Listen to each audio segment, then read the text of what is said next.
Mau jowe do gbede kpon. Baye gbedi wena jowe do a. Mede nuku mau leo. Ina du winya gbede a. Viva nuandi a. Nuono tekpede kpon we. Amo nuwe be na fodo gbezan tome. Tiens we.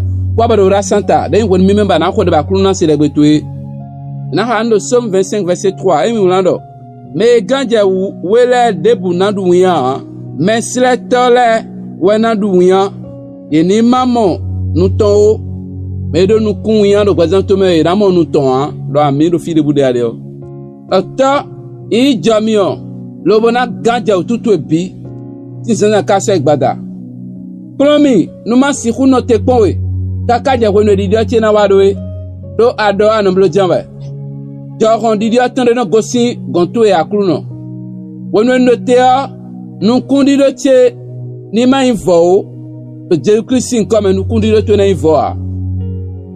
Weno e jiroto e ado do prezanto me e do jiro ma uton me e na wa chiche me janwa do Jésus Christ comme.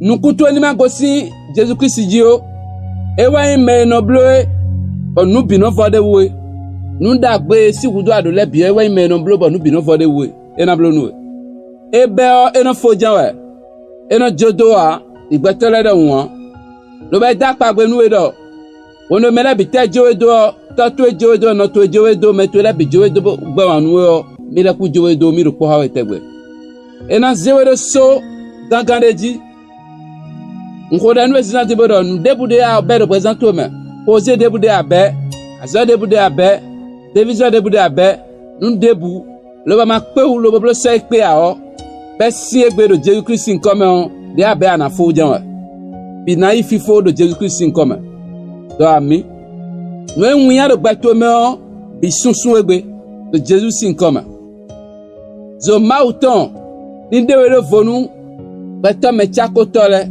de no don o me vono le do nui ame ni dewe do vonu ye do Jésus comme ma do nuku ma janwe anandu wiya bede pon ena fo janwe azo de be na fo do prezanto me ten ma ou sien rien kuno sien ton ma won we ya ena zero so gangandi do egbe commenter bo je ne serai pas confondu nous atnomena do nuku ma ou janwe o partager moi lo ramede me komodo mi ton ko fowe mi ko lu yan ba ko fowe ena wada beni bena de kun to banase Jésus comme mi horede amen.